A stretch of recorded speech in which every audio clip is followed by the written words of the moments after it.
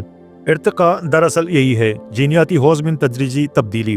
کبھی کچھ جینیات عام ہوتے ہیں تو وقت کے ساتھ ساتھ نایاب ہو جاتے ہیں، اور کبھی کوئی نایاب جین ابھر کر حاوی ہو جاتی ہے، اور اسی عدل بدل سے نوع کے افراد کی شکل، رنگت، برتاؤ اور طرز زندگی بدلنے لگتی ہے، گویا قدرت وقت کی کینوس پر رفتہ رفتہ ایک نئی تصویر بنا رہی ہوتی ہے۔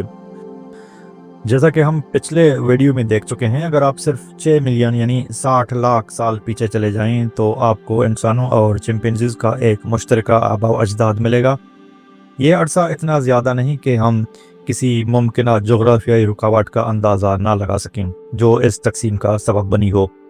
ماہرین کے خیال میں یہ رکاوٹ گریٹ رفٹ ویلی یا عظیم رفٹ وادی تھی جو افریقہ میں واقع ہے۔ خیال کیا جاتا ہے کہ اس وادی کے مشرقی طرف انسانوں کا ارتقائی سلسلہ شروع ہوا، جبکہ مغربی طرف چمپینزیز کی نسل نشوونما پائی۔ بعد میں چمپینزیز کی ارتقائی لکیر بھی دو شاخوں میں تقسیم ہو گئی، ایک طرف عام چمپینزیز اور دوسری طرف بونوبوز۔ اس تقسیم کے پیچھے جو ممکنہ رکاوٹ بتائی جاتی ہے وہ کانگو دریا ہے، یعنی قدرت نے پانی اور پہاڑوں کو بھی ایک طرح سے ارتقائی تجربہ گاہ بنا دیا جہاں ہر طرف سے الگ الگ نسلیں ظہور پذیر ہوئیں۔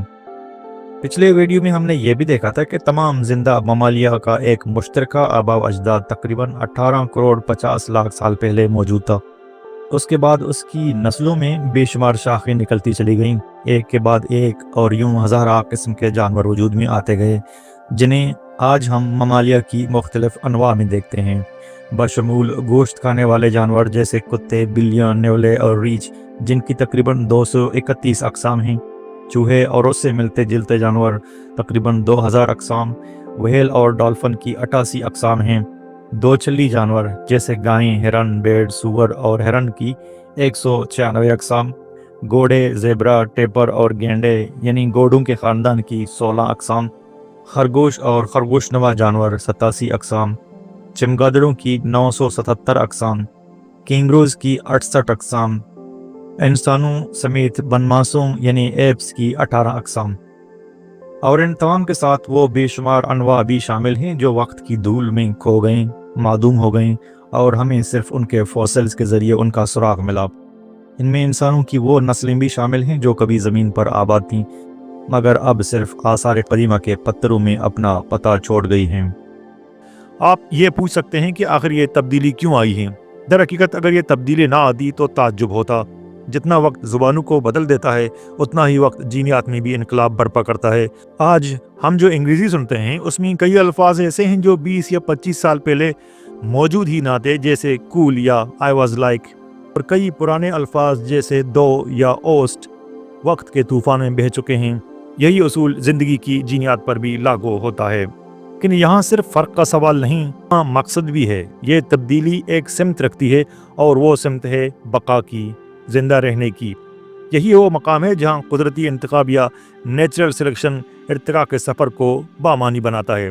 ارتقاء کا یہ پہیہ اندھا دھند نہیں گھومتا بلکہ ایک بہت ہی دقیق اور بامقصد نظام کے تحت چلتا ہے۔ ہر وہ جین جو کسی جاندار کی بقا اور تولید میں مدد کرتا ہے وہ آگے بڑھتا ہے، اور ہر وہ جین جو بقا میں رکاوٹ بنتا ہے وہ وقت کے ساتھ ختم ہو جاتا ہے۔ اس طرح ہر جاندار ایک طرح کا زندہ جسمانی آلہ بن جاتا ہے جو اپنے جینیات کو اگلی نسل تک پہنچانے کے لیے وجود میں آیا ہے۔ پرندوں کے پروں میں، چمگادڑ کے پرواز کرتے جسم میں، شیر کے پنجوں اور دانتوں میں، ہرن کی رفتار میں، یا پتوں جیسے کیڑوں کی چھپنے کی صلاحیت میں،